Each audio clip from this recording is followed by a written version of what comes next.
Hi everyone. Just thought we'd let you know we had a bit of a disaster with the actual webinar, live webinar. Our laptop failed, and then when we restarted, we couldn't get things working, and it was a bit of a disaster. So what we've decided to do is we've re-recorded the whole webinar, so that people who were there can watch it again and watch the proper thing with the slides. The professional version, And those hopefully. that couldn't make it or ask for us to send them the link can actually watch the full webinar with all the content. So let's start again. So today we're going to talk about experts stepping into leadership. So this is where you have somebody who is top of their game. They might be a subject matter expert, they might be a technical expert, they could be doctors, lawyers, any professional type people who have got qualifications that have got them to the point where you want to promote them into leadership because they've done such a good job. So to kick things off, We'll introduce ourselves. So I'm Anna Saunders. Prior to starting Leadership Creativity 11 years ago, I was a tech exec in global businesses for over 20 years. I've lived and worked in the UK. You probably tell I have a UK accent from growing up there. Japan, the USA, and Hong Kong, both working and living there with different companies. And some big roles I have done in the workplace is Optus. I was the New South Wales regional manager. I was an associate director at Macquarie, where I worked all over the world with Macquarie and the tech teams. And I was a general manager at NBN. and as for me, I've worked with and had a number of roles for over 35 years in corporate. 15 of that I was an independent consultant, so I've worked with um, some of the major banks, the Fire Brigade, Optus, a number of telcos, petroleum companies as well over the years. And in my time as a consultant, I've probably worked with with and for probably 40 to 50 companies. So I've learned a lot about what works in leadership and what doesn't work. And you can't help but benefit from that. And since we've started Leadership Creativity, we've had the honor of working with hundreds of awesome companies and individuals. And there's just a few of them to give you an idea of the type of people we work with. We don't really restrict ourselves to one industry. We do a lot of uh, heavy industry, GPs, lawyers, Construction, tradies, pharmaceuticals, you can see there, all types, government. HR, you name it, legal. We do, and as Anna said, we do a lot of work with GPs. So to kick things off, why new leaders often falter, even when they're experts in their field, is really interesting when they move into leadership. And that's not just a result of themselves, it's also a result of the environment they're working in and what their leaders do for them. There was a saying when I was in corporate that someone got promoted beyond their level of capability. The reality is they got promoted by beyond their level of training. And that's what we're going to talk about today. So, one of the first things that we see is that new leaders might not get enough or the right type of support from their leaders. So, they get the promotion because they've been doing a great job. They've been trusted in that expert role for so long that the leader kind of thinks, oh, well, they've got this, they know what they're doing. But whenever we take on a new role, no matter how senior we are, there's a level of uncertainty that comes along. And there's a feeling of like, when am I going to get found out? It's that imposter syndrome feeling of, do I really know what I'm doing and should I be left alone to my own devices to do this? The interesting part about the imposter syndrome is if we're not taking on a role that's beyond our current capability, we're not learning and growing. So if you're the thing for new leaders to remember, or for anyone for that matter, if you're experiencing imposter syndrome, you're in the right place because you're in a role that is beyond your capability. So you're learning and growing, and you can learn and grow into that role. So I had an experience of the new leader in NBN, whereby I took on the new role. I'd moved across from construction, so people knew me. They knew that I knew what I was doing. But the CIO, who was my leader, didn't really check in with me much for the first few months. We saw each other, but it didn't have a lot of one-on-one time. And I started to get to the point where I got quite anxious about it because I didn't know whether I was doing a good job, a bad job, an indifferent job. Like, was he not talking to me because, that was his mode of operation, or what was going on? So there's a high level of uncertainty. But he was just busy. When we finally got to talk, he said, I'm putting out fires everywhere and you're the least of my worries, which is reassuring, but it really didn't give me the coaching and the guidance to find my way in that new role that I was looking for. So it's just something to think about. Are you being too busy doing your job to help the leaders in your team? And the next thing for new leaders is feeling, or this idea that we should know everything about the role. And it's from coming from being an expert where you probably do know most of the things in your area, but when you're a leader, you don't need to know everything. The aim is to know how to get things done. And there's a big difference. And one of the challenges is because we're used to the doing, we want to keep doing. But actually, the leader's role is to make sure you're setting up an environment and culture where the people in your team can actually do the doing and deliver the outcomes. And when an expert moves into a leadership role, because they've been an expert for so long, they're not used to that feeling of uncertainty and that feeling of being inexperienced and uncomfortable. So it can lead to behaviors that you wouldn't expect from that person in the way that they had behaved when they were an expert. And the next one is we fall back into the doing due to that's where we feel comfortable. We're used to doing it. We're creatures of habit, so we go back to always what we're used to doing and doing the work. And that can be driven by workload. It can be driven by a lack of self-confidence in being a leader, not knowing what I should be doing as a leader, or just simple habits. So it's important for their senior leaders to make sure that they help the new leaders understand what the role of leadership involves. There's also the challenge of moving from being one of the team to leading the team. And I hear this a lot from people who are they've been in a team for a long time. They've been part of like the gossip. They've been, part of the team in terms of going out, all those things that, kind of that come around being part of a team. And suddenly their position in that team has shifted and the energy has shifted and they no longer know where they fit in. Like, should they engage in gossip, obviously not toxic gossip, but harmless gossip, those kind of things.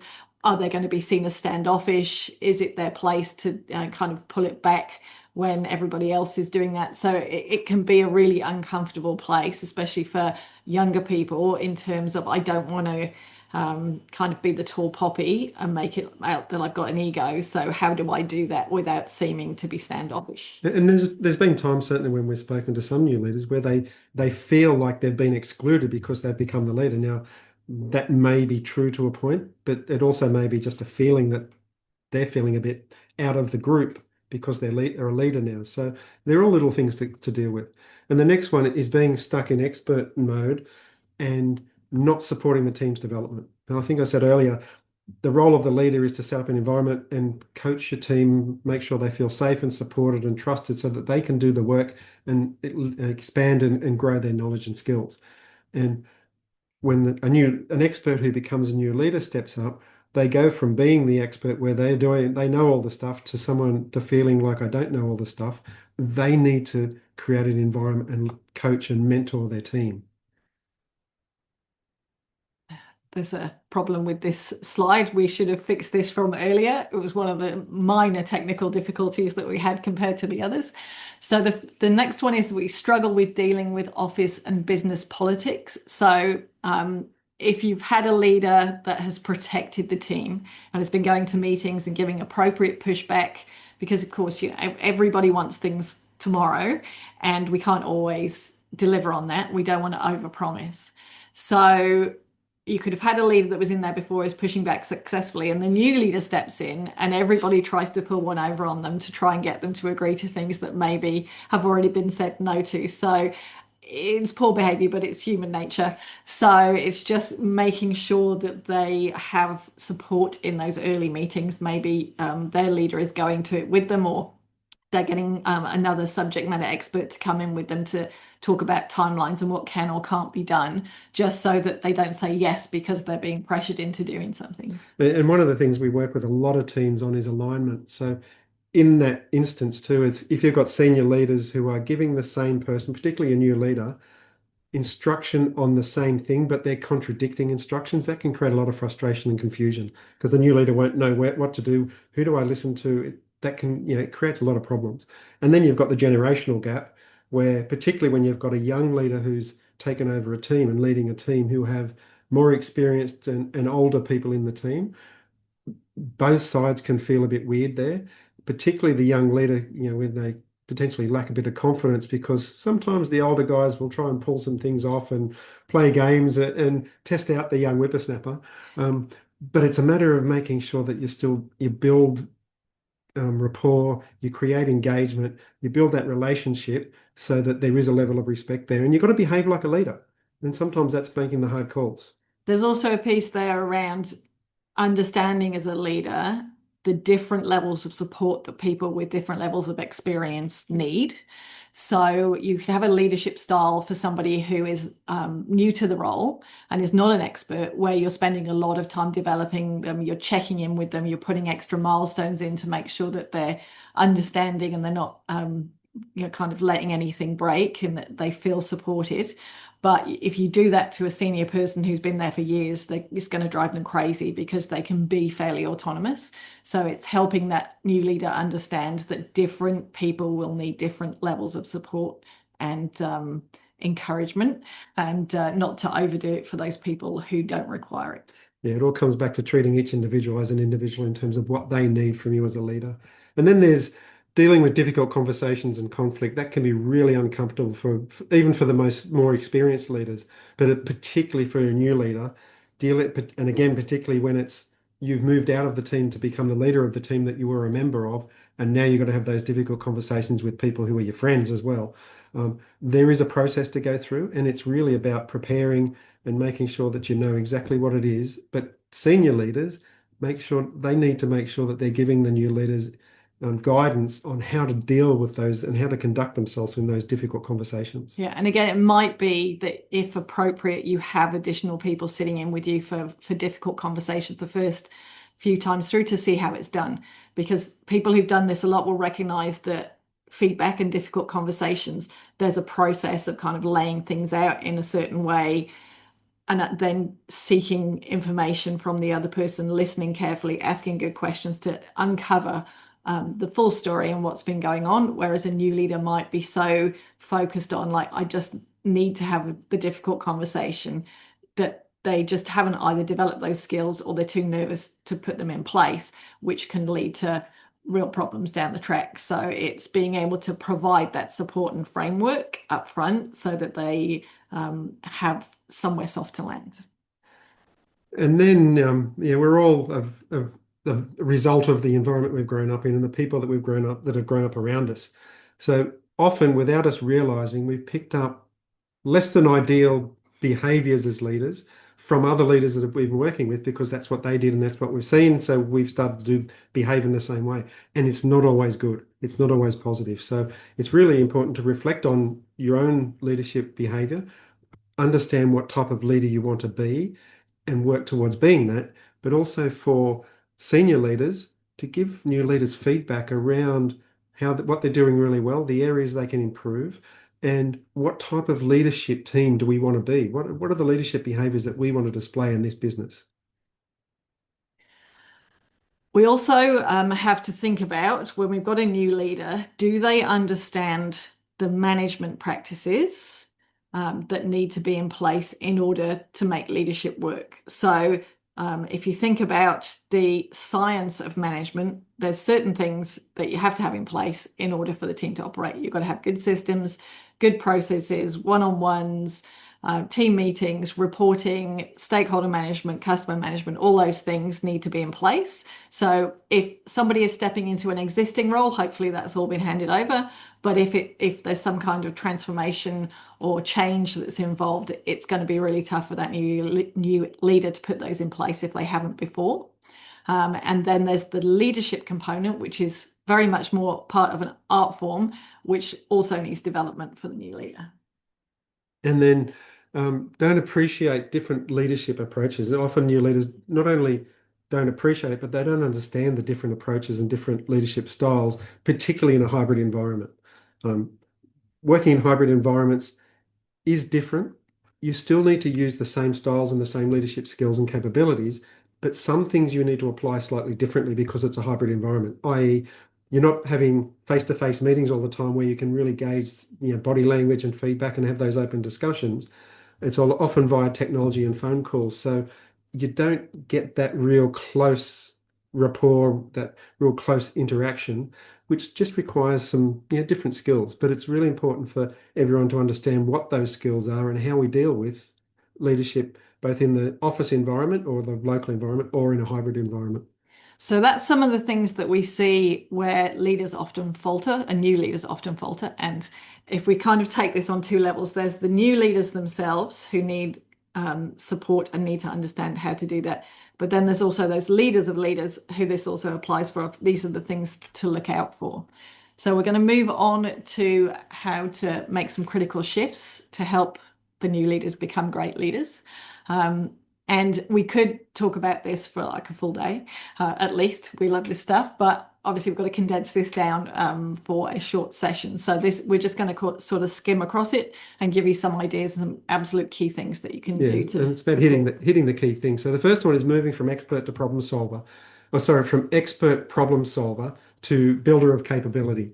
And what that's about is, again, it's like instead of being the person who solves the problem and does all the work, it's about growing the team and growing the skills of the people in your team so that they can solve the problems and they can deliver the outcomes. Many new leaders unconsciously stay in the doing mode, as we said, rather than actually leading and creating that environment where people in their team are learning and growing, and they feel safe, they're trusted, so that they can improve and be at their very best. And one of the things we also see with new leaders is, it's very rare you get to do a role these days where you're just leaning. There's usually a component of doing as well. So you're trying to juggle both. And so what happens is your calendar fills up with doing. Like, these are all the things I've got to go to, the meetings that are, I'm representing the team and those kinds of things. And there's very little room for leadership activities. So it's making sure that you're planning in advance, like when are your one-on-ones, when are your team meetings, when are you doing reporting, when have you got to do big presentations to stakeholders, and like backing out from there, have you given yourself enough time to prepare and get reviews of those things along the way? And a lot of the time that just comes back to, in your role, how much of your week or how many hours in the week need to be spent on those leadership functions as apart from getting stuff done, and working that out and work out what's going to work for you and your schedule. So the shift is stop solving problems for the team, excuse me, and start coaching and mentoring so that you're helping the team improve their skills, the quality of the work they're doing.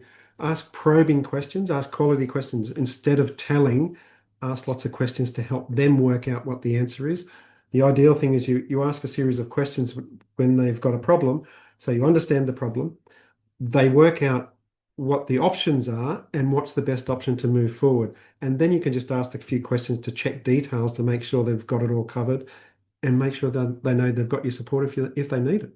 And also along the way, it's recognizing and rewarding progress. So both for a new leader and for the team, and making sure that they understand that they don't have to be perfect, that we're all going to stumble along the way. If I think back to some of the things I did, years ago, even did this morning, it's all about, okay, there's some stuff ups along the way. What did we learn, and how do we either prevent that happening next time or do it better next time? And the one thing I'll add to this is, don't judge people by your own standards. Everyone's got their level of capability and their standards. One of the things that some people do sometimes is, it's not good enough because it's not as good as I do. Well, that may be so, but it is what they've done acceptable or better. I read something this morning that all unhappiness is due to the fact that something has not met our expectations. Like, somebody shouldn't have pulled out in front of us, and somebody should have delivered this a bit better. And so it's one of those things around what have they attempted to do, and how have they succeeded in that, and where have they fallen short? And let's talk about how we can improve that bit that's fallen short. One of the greatest frustrations in life is when reality doesn't meet our expectations. So rather than, there's a great man, a quote from another guy of a mentor of mine: trade your expectations for appreciation. So appreciate what people are doing rather than picking bits at times. So the key message: the job is no longer to be the smartest person in the room, and that applies to some industries that we work with. The aim is to create more people who have more capability and more skills so they can think laterally, think more deeper, and solve problems without you. You don't want to build a dependency on you as the leader. You actually want to create an environment where your team are independent, but they know they can depend on you when they need you. Yes, and you do need to get good at delegation, which everyone always rolls their eyes at. But you do if you want to move from that being a problem solver all the time through to building that capability so you have a team of problem solvers. So the next shift is moving from assuming the team know what's required to being crystal clear about expectations. And this is something we come across all too often where there's a problem with a resource, they're not delivering what we want from them. We ask, like, are they clear on the expectations? Have they got a clear job description? Have you really told them exactly what you expect? And then there's a pause, a hesitation. It's like, well, we've talked about it, but have you really clearly stated what the expectations are by when, all the things around that? And often they haven't. So it's pretty hard to live up to expectations that you're not aware of. And then there's also the thing around with the new leader, have they set expectations with their team? Because if they've removed themselves from 100% doing and they're no longer providing that in the team, is there suddenly become a gap, and who's filling that, and how is that going to get done? So I think that helps. We do, as we talked about already, we do a lot of work with alignment, and when roles and responsibilities and inputs and outputs into those are not clear, that's when people become misaligned, because they almost think people are doing it deliberately, whereas it's just nobody's filled the gap or everybody's overlapping. And similarly for a new leader, seek out a mentor who's got more experience than you in leadership so that you can actually set some expectations with them around what you'd like to get from them and how they can help you, because that can be a real bonus. So the shift is to clearly define what good looks like for everything that's going on for each of the people and all the tasks that they've got. Ensure their goals and priorities and outcomes are unambiguous, they're crystal clear, and just something to remember.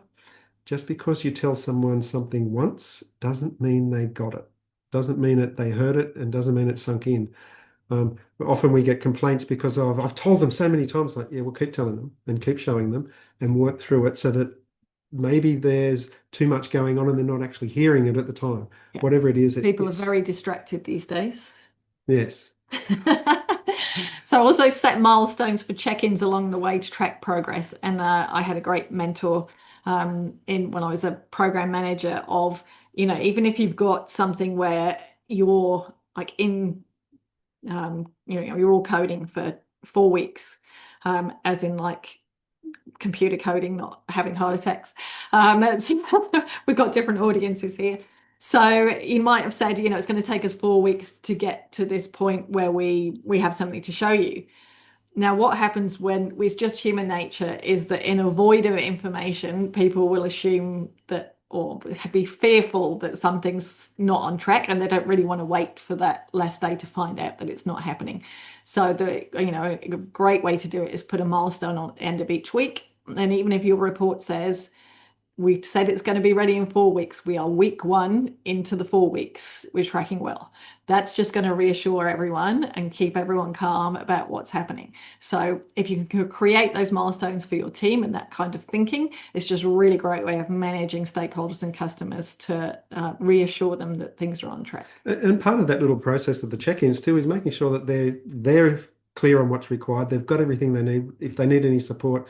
So you've got that regular communication that opens things up. The ideal thing is if there's a problem, people call it out really early rather than, there's a number of people that I've worked with, both in this business and when I was in corporate, where they'd give someone a month-long activity and they wouldn't check in until the day before it's due. And that's the recipe for disaster, because anything can happen in that month. So the key message is be absolutely clear on the details, because that's being kind. Ambiguity leads to frustration and disappointment, and none of us like that. Clarity is key with all of this. So the next critical shift is to move from correcting knowledge to providing development opportunities. And as an expert, we do things and we're correcting things, but providing knowledge to people. As a leader, you're looking for opportunities to develop others' thinking and their skills and their resourcefulness. So stop thinking about self in some respects and think about, how can I help the people in my team? How can I help whoever's come to me with a problem or whoever I'm talking to? So use questions. We say this all day, every day. Quality questions to assess capability and flexibility when you're delegating tasks. Sorry, if you take nothing away from this webinar, Nothing else away from it. Nothing else away. Focus on asking quality questions, because that is one of the key, I'll say it again, the most important things leaders can do is to ask quality questions. So what a quality question looks like is asking questions such as, what were you thinking was going to be your next step? Or have you thought through what the solution could be? Do you have any ideas about what you would like to do? Those kind of open questions, and really listen to the response, because sometimes we are listening for a gap so that we can put our view forward. But what we want to do is really draw that out and see, is it a confidence problem? Or is it a capability problem in terms of like, do I need to train them on the subject matter? Or do I need to build their confidence? So that's really what you're listening for. You're not listening for the correctness per se, although you do need to do that as well, but you're really trying to assess what is going on with this person. Where is the development opportunity for them? And a simple way to look at it is, you ask the very open-ended question, very broad open-ended, start with, how do you think you could do this? And sometimes I'll have no idea. So then you can start zeroing the questions in, and like you can put the potential solution in a question. So if you tried this, how would that work? If you did it this way, how would you go about that? So you're still asking the question, you give them a bit of guidance, but you put it in the form of a question, so they've actually got to think through it, rather than you just going, go and do this, and that, take A, B, C, D, and you'll get the job done. And they walk away going like, oh, I've learnt nothing. Also provide regular feedback and a supportive environment. So with the feedback, it can be very useful to do that in every one-on-one. Think about, what am I rewarding this person for? So I'm telling them, when you did this in this meeting 2 weeks ago, it was really impressive. Everybody listened. I like the way you leaned in. Like, what are the specific positive things that they did?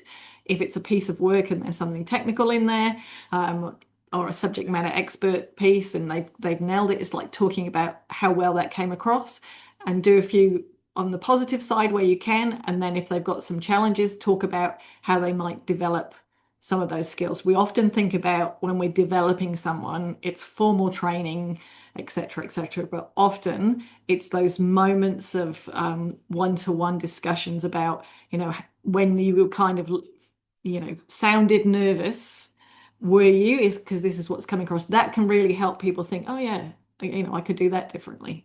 And the other thing is to focus on outcome. So when you're allocating a task to someone or delegating something, it's make sure they understand what the task is, what the framework is that they're operating within, and what's the outcome. Not so much about how to get there, because that's for them to work out. And there's more than one way to achieve an outcome in most instances. So if there are some non-negotiables, there's some compliance steps along the way in the process, make sure they're clear on those, because they're not negotiable. But outside of that, there's flexibility on how they go about achieving the outcome, as long as they get the outcome and it's very clear. And then make sure you're giving them lots of recognition and feedback along the way. So the key message is all about achieving through others. It used to be all about being the subject matter expert, and now it's about everyone else. How do you make the team successful? Here's the not so fun message about leadership. It's not about you anymore. It's about the people around you. Although if you are a great leader, it does come back to you. So it's a bit of both.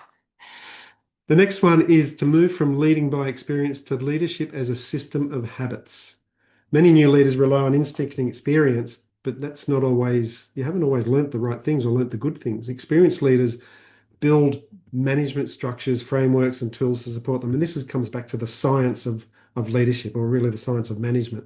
It's about making sure you've got all the checks and balances in place to make sure that things are getting done in the right order by the right people, in the right time frames, in the right budget, and all that sort of stuff. Yeah, sometimes you see very charismatic leaders, often founders and those kind of things, where they've managed to kind of create something out of nothing, and they're very creative and they're amazing people and they've got tons of energy. But all they tend to do is just do all of that by force of personality. And there's nothing, everyone's working incredibly hard underneath, trying to just keep things going, because those systems and repetitive frameworks and those kind of things that help everyone out are just not in place. So you want a bit of a balance of both. You want people to be creative, but you also want people to not have to be overworking because the basics aren't in place. And those sorts of businesses generally start to struggle as the business grows and you get more and more people. If you haven't got that good solid foundation of how to operate, it can become a bit chaotic and high pressure. So the shift is provide frameworks for decision making, communication, delegation, accountability. What are the processes? What are the frameworks around how leaders do that in their role? Yeah, and standardize your communication rhythm so people have that structure in place. Like they might know they have a weekly team meeting, fortnightly one-on-ones, whatever that looks like. But it's really important to have your one-on-ones because that way you can really understand where somebody's at. They feel supported and they're not feeling that they're just kind of doing loads of work and it goes unrecognized. So they actually are more important than a lot of leaders think. It's really the way to connect with your team and make sure they're doing well. And the cadence of how often you do those meetings is that's up for that's what's appropriate for your environment. But it's really important that you do them because that's how you get the feedback around what's happening out there, how people are, so you can deal with issues as they come up. And then, of course, it's about understanding and learning and implementing new skills and tools and habits to be the best leader that you can be. And it's a lot of the time for new leaders, it's a good idea to think about, well, what type of leader do I want to be? What are the behaviors that I'd like to display that are going to help my team? And also as a business, it's really good to have those set out for all your leadership teams so that everyone's displaying a commonality of how we lead. So you start to get that alignment and you really start to build a good culture. It's also a good idea if you've inherited a team and there's already things in place, is just checking in with everyone to see if it's still working for them.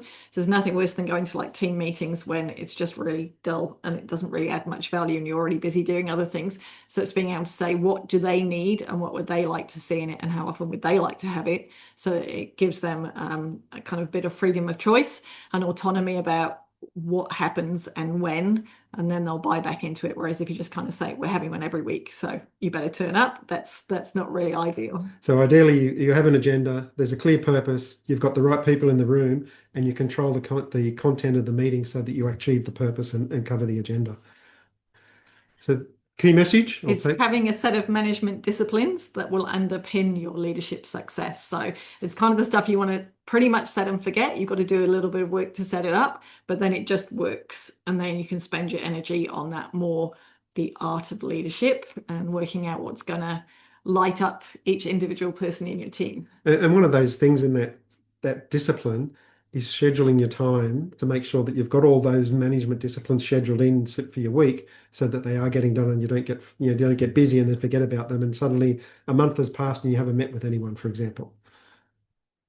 So there needs to be a set of conditions that underpin this to build the confidence in the leaders. So if you're a leader's leader, then here's some things you can do. Maintain a psychologically, sorry, yeah, You said it right. psychologically, I was thinking of psychologically safe environment where new leaders can grow, they're fostering their growing their knowledge and experience, they're becoming more independent. And in an environment where it's safe to try things, to push the boundaries, it's okay to fail and learn from it as long as we're learning and growing. The worst thing you can do is when a new leader does something wrong is blast them for it so they're reluctant to try things again. It's make sure that people feel safe to call out when they've made a mistake and they know they're going to get support. Yeah, doing it from a place of fear of like, I've got to hit this deadline because I'm worried that, I'm going to get shouted at and or fired is not great for anyone. So it's being able to have those discussions, make sure that people understand the purpose of the importance, the outcomes that you really require from them. And then, should they not meet that, that's a different conversation, but let them know that they'll be supported. And then it's creating a culture of open communication and shared priorities. And that communication is probably the one thing that underpins everything we talk about and everything we do in business. If we're communicating well, we're communicating openly, it's clear, that we're setting clear expectations, we start to build alignment, we've got confidence in each other, the culture will start to work and deliver really well. One tip is, especially with new leaders, is to check in with them if you can face to face. If not, then via Zoom or Teams and or phone, because emails can, they're very cold. You never know what state of mind somebody's going to be in when they read them. They can create all kinds of misunderstandings and misalignment. So especially when they might be feeling that level of uncertainty because of the role and because they don't know what you expect from them as such. It's making sure that you can hear their tone, like you can kind of think, are they okay? And do I need to spend a bit more time with them? And the last one is, I can't read it because Is there's it something in the ensure way. senior leaders role model the desired behaviors? So you can't be what you can't see. So if your senior leader behaves one way and expects you to behave another, that's really challenging. So new leaders generally copy what they see. Mm. And it's setting expectations, setting the standard of how you want people to behave. Then that starts from the top. If the leaders say our values are honesty, for example, and then they go and tell lies and untruths to their customers to get a sale off, for example, and I've worked in an environment like that, it can be really disconcerting. So it's setting the example, setting the standards, and being an ideal example of the culture that you want to see is really important. So the key takeaways from that session is that new leaders require training, mentoring, and frequent check-ins. They need to set up management frameworks, tools, and systems that support them and their team to be able to deliver. The new leaders should establish clear expectations around the priorities and outcomes in their role, and you should do that together if at all possible. And create a psychologically safe environment where leaders and their teams feel safe to try, to fail, and to learn. And senior leaders should role model the behaviors they want to see in their team. So we got through that one without any technical difficulties, thankfully. Hopefully, we haven't watched it back yet. There's our details are on the screen now. Please look, connect with us on LinkedIn. Follow Leadership Creativity on LinkedIn. We put out a newsletter once a month. We're not spammers, so we don't send out lots and lots of emails. This webinar is Leadership Download. We hold quarterly, and as I said, we do a newsletter once a month. Then we post about once a week, sometimes twice a week on LinkedIn and some on Facebook. So feel free to follow us. Hopefully you enjoyed this, and we'll see you at the next one. Thanks. Bye-bye. Bye.